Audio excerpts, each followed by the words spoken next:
Boa noite, pessoal.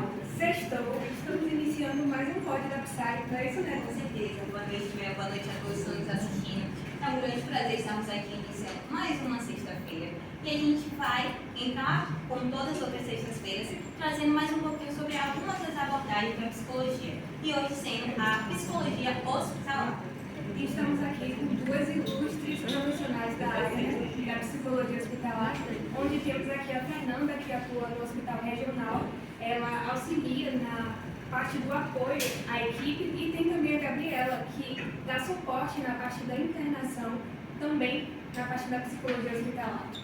Então, é um prazer estar aqui, né, nesse podcast famoso.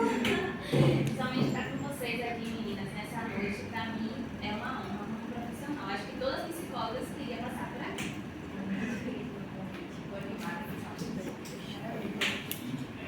E além de todas as nossas psicólogas, nós também teremos a convidada Adriana. Ela vai vir e ela vai falar um pouquinho o relato como uma familiar que acompanhou a sua mãe em um período muito delicado da vida dela, e como a psicologia hospitalar foi tão importante, tanto para a recuperação da mãe dela, como no geral. Então é isso, vamos iniciar mais um podcast, né? E nada mais justo do que começarmos pelo começo.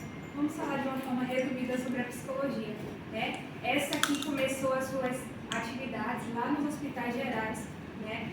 Lá pelo período de 1945, onde, em sequência da Segunda Guerra Mundial, né? Onde muitos militares tiveram necessidade de um acompanhamento médico.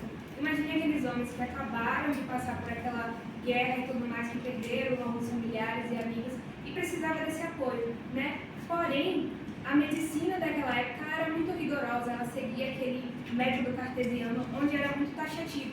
Eles só se preocupavam com o que estava sendo visto ali naquele momento, né? E eles tratavam aquelas pessoas como se fossem máquinas que precisam de reparo, né? Inclusive, esse modelo biomédico da época foi até questionado por Freud, por Lacan e por Jung, né? Nas suas obras. Esses que foram os precursores do modelo biopsicossocial, que traz já uma metodologia que o ambiente reflete muito na mente e no corpo do indivíduo. E isso é tão interessante que até os dias de hoje a gente percebe que os psicólogos trazem, né, essa forma de abordagem onde eles conseguem observar o que não é verbalizado, né? Mas agora falando sobre especificamente da psicologia hospitalar, essa aqui teve o início juntamente com as primeiras aparições, as primeiras apresentações lá dos hospitais psiquiátricos. Mas o interessante que eu estava lendo a respeito disso, que eu achei, é que apesar de ter iniciado juntamente com a psiquiatria, a psicologia hospitalar não se restringiu a isso. Olha que interessante. E ela, né, que veio crescendo gradativamente através do tempo e também com o crescimento da vertente humanista, né? Veio ganhando mais forma. Mas, apesar disso tudo, foi só na década de 70 que a psicologia hospitalar começou a ganhar, de fato, interesse geral, né? E, apesar de todo esse tempo, foi só no ano de 2021 que a psicologia hospitalar foi reconhecida como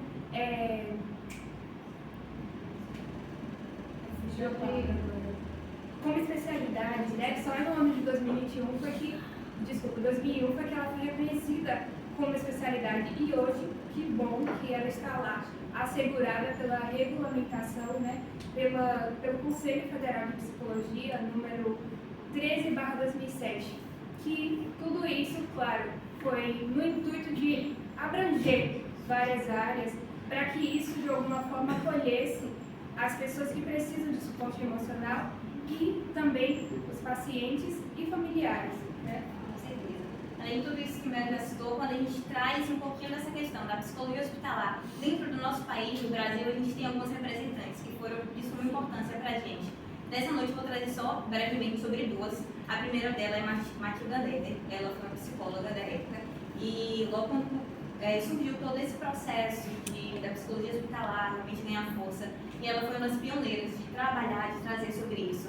Então ela tem um impacto muito grande até os dias de hoje. Além dela, a gente tem Regina de Aquino. Regina de Aquino também, dentro dessa época, ela, além de toda a contribuição que ela traz dentro dos seus estudos, ela também foi a primeira a trazer um dos livros falando sobre a psicologia hospitalar dentro da nossa sociedade mesmo, tendo como nome a psicologia no hospital. Então, esse livro ele traz totalmente como embasamento essa questão de como é o psicólogo nesse âmbito hospitalar, de como isso funciona. Mas as explicações não cessam por aqui, a gente precisa entender um pouquinho mais o que é, gente, o que é de verdade a psicologia hospitalar. Algumas vezes pode até causar um pouco de confusão de que a psicologia hospitalar se confunde em alguns momentos com a psicologia clínica, só que elas se diferem. Quando a gente olha para a questão e a gente olha a psicologia clínica, a gente vê que é algo mais pessoal. Digamos assim, é uma pessoa que está em busca de conhecimento próprio, tratar algum transtorno específico, é um preparo, essa abordagem, duas coisas que diferem bastante. Quando a gente vem agora para o âmbito da psicologia hospitalar, a gente tem uma vertente que está pautada no paciente, no interno, totalmente no âmbito do hospital. Então, assim, a gente tem estudos, tudo mais, falando sobre esse assunto, voltado para a saúde do indivíduo, na questão de como ele se porta, de como ele se sente dentro daquele local. A gente não pode esquecer, como o Mel também trouxe, a psicologia hospitalar, ela está nessa vertente humanista. Então, essa visão de humanização, a psicologia hospitalar, ela traz bastante. Humanizar aquele ambiente, humanizar as pessoas que estão lá, todos os profissionais, seja médico, enfermeiro, as pessoas que recebem recepção e tudo mais. O psicólogo, ele tem essa função lá dentro. Também a gente não pode esquecer de como a psicologia hospitalar ela trabalha de forma multidisciplinar. Como assim? Ela não está restringida em um local apenas, ela não trabalha sozinha, mas ela trabalha sempre com outras pessoas. Dentro do local hospital, ela precisa estar do lado do médico, ela precisa estar do lado do enfermeiro. Aquele momento de voltar ao diagnóstico, talvez de câncer terminal, de alguma doença muito grave para um paciente. Muitas das vezes é o médico que dá o diagnóstico. Só que é importante a presença desse psicólogo para o pós. Como é que esse paciente vai se sentir? Como é que esse paciente vai passar depois de tudo isso? Isso me lembra um pouquinho da fala que eu estava tendo com a psicóloga Fernanda, antes da gente entrar aqui, e ela estava me contando um pouquinho sobre o período de faculdade dela. E ela disse que um dos artigos que ela trouxe, logo no começo da faculdade dela, foi abordando a psicologia hospitalar e a importância da psicologia hospitalar frente a crianças e adolescentes que sofreram algum tipo de abuso sexual. E um dos estudiosos dentro do artigo traz que a psicologia hospitalar ela não se limita, ela não se restringe à doença do paciente, mas ela vai além. Ou seja, eu recebi um diagnóstico, não é só a doença. Como é que esse paciente vai se sentir? Como é que esse paciente vai lidar com isso a partir de agora? Eu tenho apenas 3 meses, 6 meses de vida. Como eu vou fazer com que esse paciente tenha pelo menos esse resto de vida de uma forma mais leve? Como é que eu vou trabalhar com isso? Além do acompanhamento que ele dá para os familiares, para o cuidador desse paciente. Então, a psicologia hospitalar está voltada para tudo isso. É um suporte mais que necessário no local do hospital. Esse finalzinho aí do que você falou são os cuidados paliativos, de algo para falar. Mas, dentro disso, a gente vai começar as nossas perguntas e agora é direcionada à nossa psicóloga Gabriela. Gabi, fala um pouquinho pra gente, quais são as áreas de atuação que a gente pode ter dentro da psicologia hospitalar? Bem, Neca, na verdade, no âmbito da saúde, né, aqui no Brasil existe 3 atenções, que é a atenção primária, secundária e terciária. O psicólogo, ele trabalha todas essas atenções. Na primária, ele trabalha com a promoção e a prevenção da saúde mental. Na secundária, ele trabalha no CAPES, né, nas atendimentos clínicos, e a terciária, que é justamente no hospital, no setor de emergência, né. O hospital, ele é dividido em diversos setores: UTI, emergência, pediatria, enfermaria, e a maioria das vezes, em alguns hospitais, é um psicólogo por cada setor, ou um psicólogo para todo o hospital, trocando de turno entre si. E assim, falar em áreas de atuação, são várias áreas abrangentes para quem quer ser como eu, psicólogo hospitalar. São várias áreas de atuação, separei só apenas algumas aqui. A psicologia clínica hospitalar, né, como você falou, difere, mas ao mesmo tempo tem. Ela atua em diversas áreas dentro dos hospitais, desempenha um papel de suporte emocional, psicológico para o paciente durante a hospitalização e auxiliando no enfrentamento da doença. Temos também a psicologia da saúde, que trabalha em colaboração com a equipe médica, como você falou, em dar o diagnóstico e estar todo aquele acolhimento. Temos também a psico-oncologia, que oferece suporte emocional a pacientes com câncer, que estão ali com não só o paciente, mas a todos os seus familiares também, ajudando a lidar com aquele diagnóstico e o tratamento, e além do tratamento, os efeitos que esse tratamento causa. Temos também a psicologia pediátrica, que ajuda também no suporte emocional dessas crianças, a adaptação ao hospital, aquele ambiente hospitalar. E além disso tudo, o psicólogo, o pediatra, dentro do hospital, ele acompanha o desenvolvimento daquela criança. Por quê? A maioria das vezes tem crianças que ficam internadas 3, 4, 1 ano internada, então o psicólogo é importante para ver o desenvolvimento dessa criança. Temos também uma área que é a psicologia obstétrica. Ele acompanha, o psicólogo acompanha aquelas gravidez mais de risco, aquele pós-parto que gerou depressão naquela mãe, ou então uma perda de um bebê. Então o psicólogo na parte obstétrica também é muito importante. E por último, a psicologia em unidade de terapia intensiva, que oferece suporte emocional tanto para os pacientes que estão em estado crítico, quanto para os familiares, e ajuda a lidar com a experiência da internação na UTI e prognósticos graves também, e tomada de decisão difíceis, porque a gente sabe que um paciente dentro de uma UTI, os familiares precisam assinar documentos, né? Que isso afeta muito o psicológico, tanto dos familiares como de quem está na internação. E é claro, né, tem algumas das áreas, porque são bem ampla a área hospitalar. Nossa, você trouxe só algumas áreas e a gente observa o quanto de coisa, né, que já foi possível perceber que essa área da psicologia hospitalar consegue alcançar. Mas, obviamente, agora a gente vai para a parte que eu acredito que quem está assistindo de casa é a parte da pergunta que não quer calar, que é a questão da parte do financeiro, né, que interessa tanto aos profissionais que já se graduaram, quanto aqueles estudantes também que estão aí tentando descobrir qual é a área da sua atuação. Como é que funciona, Fernanda, essa questão do valor salarial, questão de carga horária? Fala pra gente. Bem, meninas, primeiro, obrigada. E assim, salário é ótimo, né? Quem não quer um pouquinho de dinheiro no curso? Com certeza. Porém, assim, vai variar muito, sabe? É importante que todo profissional, depois de se formar, faça uma pesquisa de campo. Qual é a instituição que ele quer fazer parte? Porque vai variar muito. Exemplo, vai ter instituições que vai pagar um valor de teto, mais ou menos 2.500, outros podem variar um pouco mais, 4.600. Tem alguns projetos chamados Projeto Aprimorando, certo? Alguns hospitais, eles abrem normalmente umas inscrições. Se você não tem experiência, é importante você fazer isso. Você não vai receber, certo? Mas você vai ter no seu currículo isso escrito. Exemplo, agora em Salvador abriu na Hospital da Mulher esse aprimorando. Tem para psicólogo, farmacêutico, enfermeiro. Então, quem tem essa curiosidade e querer se aprimorar mais é importantíssimo, entendeu?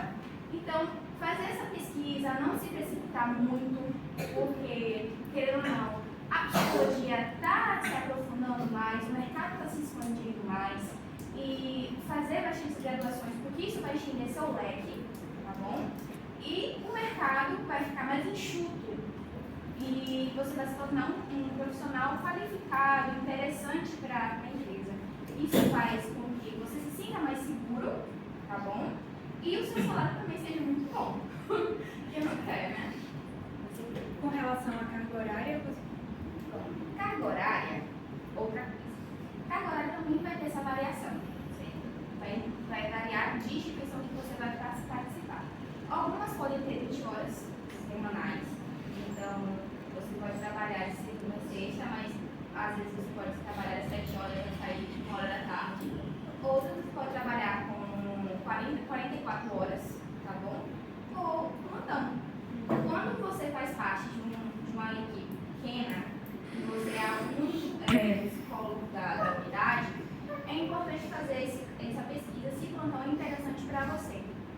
dois tipos de plantões. Tem o CN, que você dá durante a noite, o SD ou o integral, que você trabalha o dia inteiro. Quando você é o psicólogo da unidade, você vai ficar sobrecarregado. Certo? Por exemplo, você é o psicólogo da UTI. Você é o único para poder elaborar todo aquele relatório do paciente. Esgotamento, né? Demais.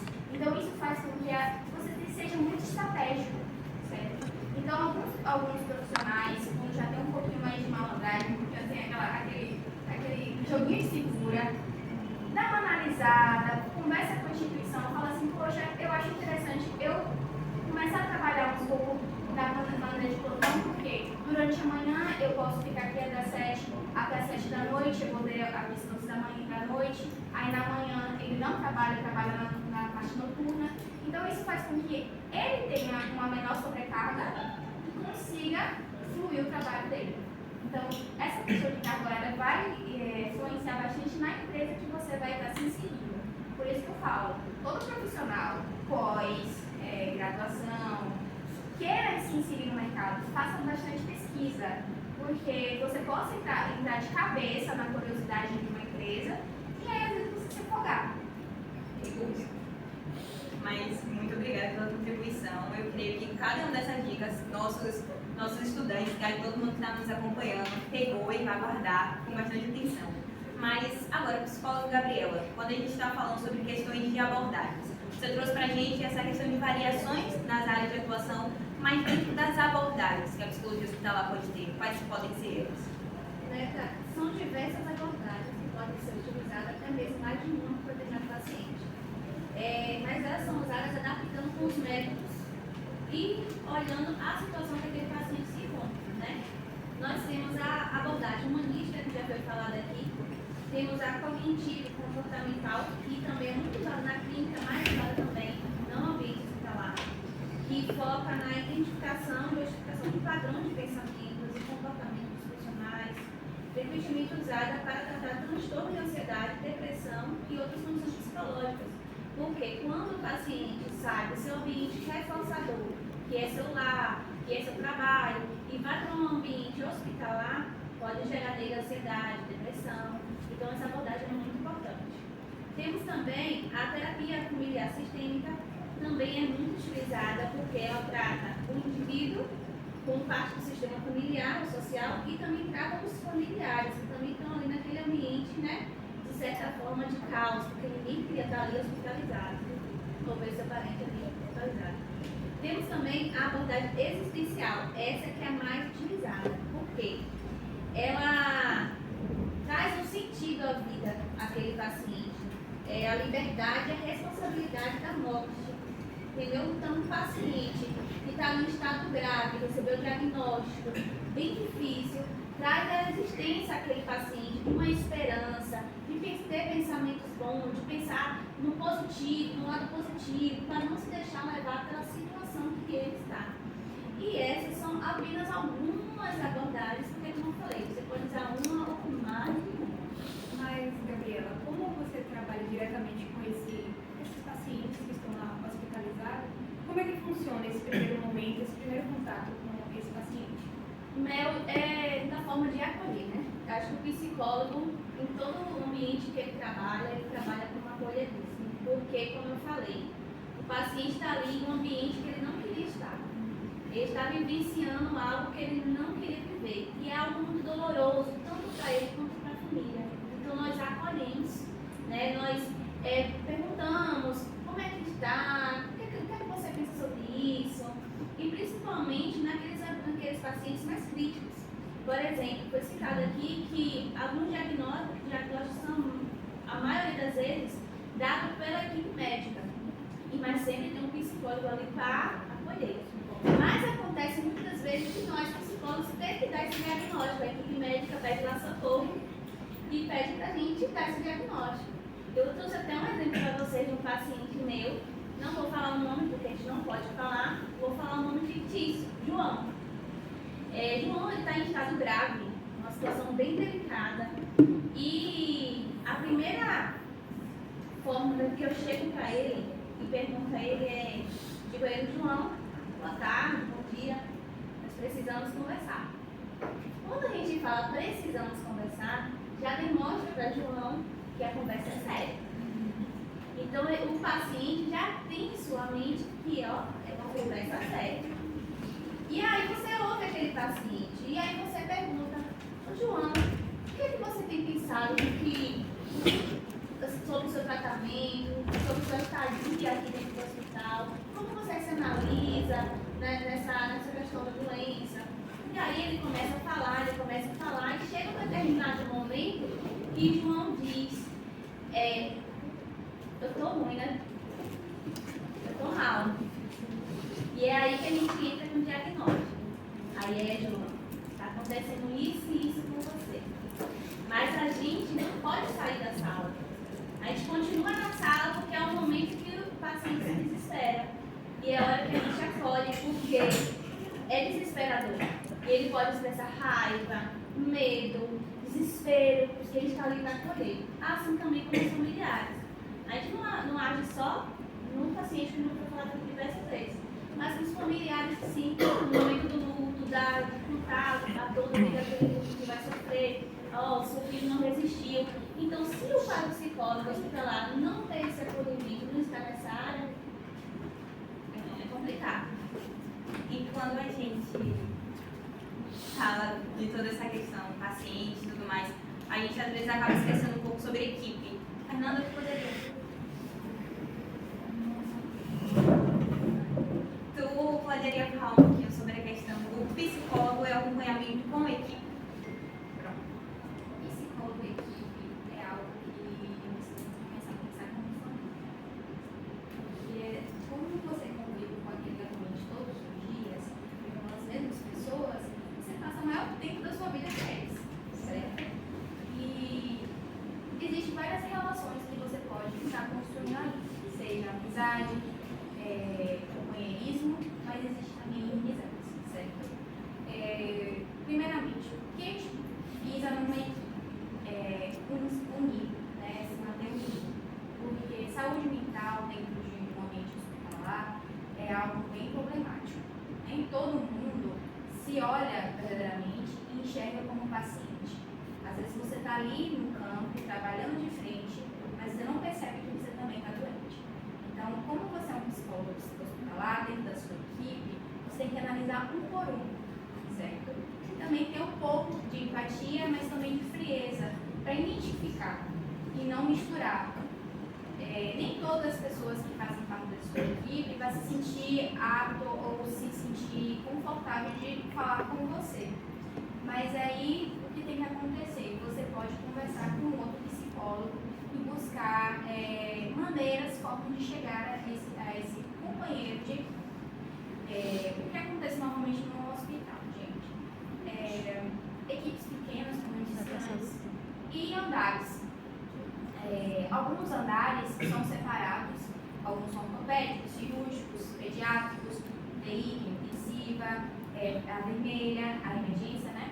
E cada andar, por alguns hospitais, tem seus psicólogos específicos. Mas a unidade, por inteiro, tem um único psicólogo para a unidade inteira. Então, esse psicólogo fica responsável para os contribuintes. Então, quando você tem uma pessoa dentro da sua equipe e você consegue diagnosticar, você não pode chegar e falar com ele diretamente. Você tem que chegar e conversar com esse psicólogo, porque, como eu disse, você é como uma família. Então, você não pode lidar diretamente com a sua família como seu paciente, entendeu? Porque isso pode influenciar o seu diagnóstico. Então, você vai conversar com esse psicólogo dessa instituição, que é o responsável, e a partir disso eles vão criar meios e elaborar formas de chegar com esse contribuinte. Quando você está dentro de uma equipe, você tenta criar âmbitos mais tranquilos, mais leves, porque nem todo mundo vai conseguir lidar, nem todos os dias vai ser bom. O hospital tem momentos bem tristes, principalmente quando tem perda de familiares. Quando é criança, nem todo mundo sabe lidar com a perda de uma criança.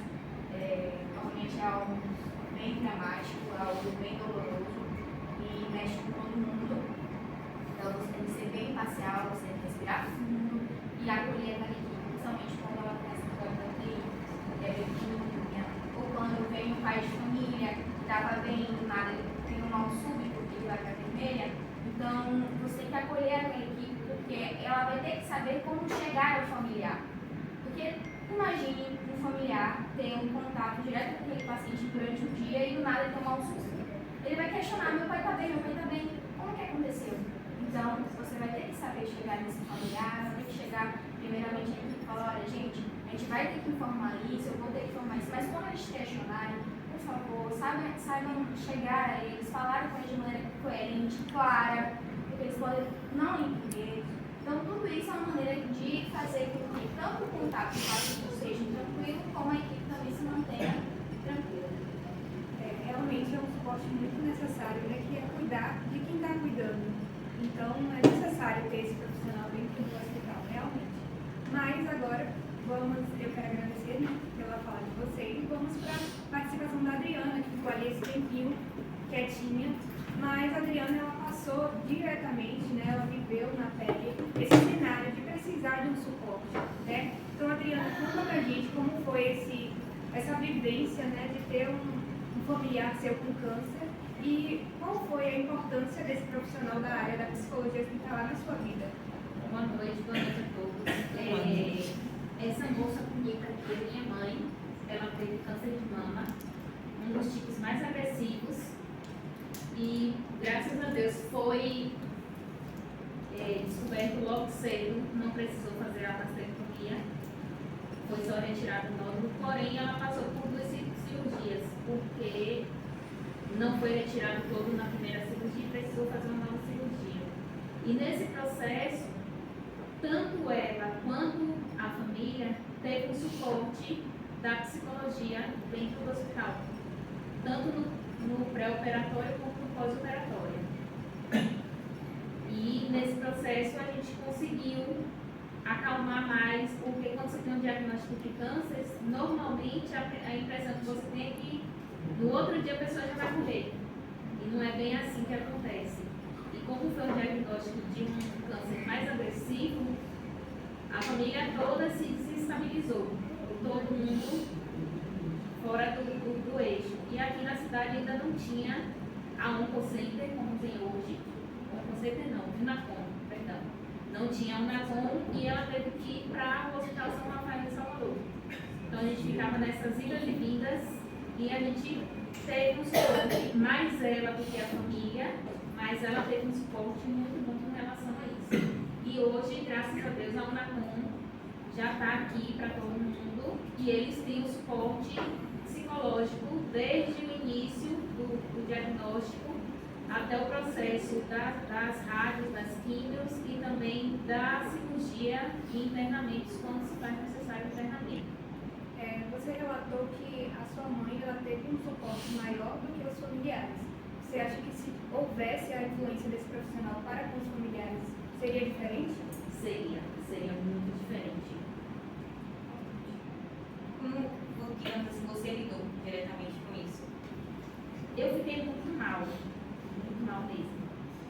Então, você acha que esse apoio psicológico teria feito toda a diferença. Porque foi uma coisa que desestabilizou todo mundo, porque a gente revezava, somos 4 irmãs, aí a gente revezava, cada semana uma ia para ficar com ela durante o processo de internamento, durante o processo de tratamento, e isso desestabilizou muito a gente, porque a gente tinha que fazer esse revezamento, não podia ficar todo mundo junto ao mesmo tempo, e aí a gente tinha esse processo todo, então deu uma dificuldade muito grande no processo. Mas é isso aí, Adriana, muito obrigada pela sua coragem de vir aqui, de relatar, de trazer esse seu testemunho pra gente. Posso só falar um pequeno detalhe? Hoje, nesse exato momento, meu tio está em São Paulo, entubado, na UTI, e lá eles não estão tendo suporte psicológico. Minha tia e a esposa dele estão num momento muito delicado e eles não estão tendo esse suporte psicológico dentro do hospital.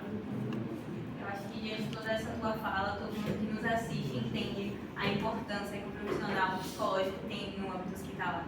Como isso pode realmente salvar vidas, não só do paciente, mas de um modo geral. Muito obrigada pela participação de vocês e pela sua participação, Adriana, pela sua coragem. Eu creio que todo mundo que nos assiste talvez tenha se identificado, principalmente nessa questão.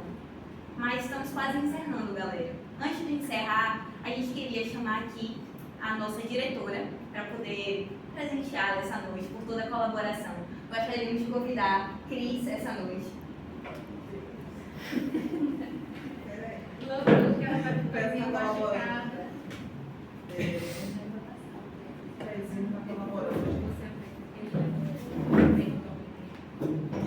Mércia, para passar essa pequena lembrancinha de agradecimento. Hoje a gente faz o quê? 100 dias de programa, né? Então a gente está aqui agradecendo a nossa diretora pelo apoio, né? Poder acreditar nos nossos trabalhos. Tirar foto. Ela pagou meu salário hoje. Pagou o salário hoje. Não, nós vamos pagar o salário no final de semana. Aí, ó, ela tira. Obrigada. Esses bastidores, esse podcast. Não é só o meu aspecto que está colaborando. Ela caiu de moto. Ela caiu de moto na sexta-feira passada.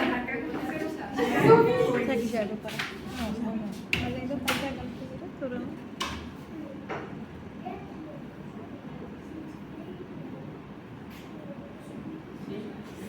Então é isso, pessoal. Estamos encerrando mais um podcast, né? Na próxima sexta-feira estamos aqui, a gente se vê. Mas antes de encerrar, a gente teria que falar a nossa frase, né? Que é psicologia, onde está lá, uma escuta.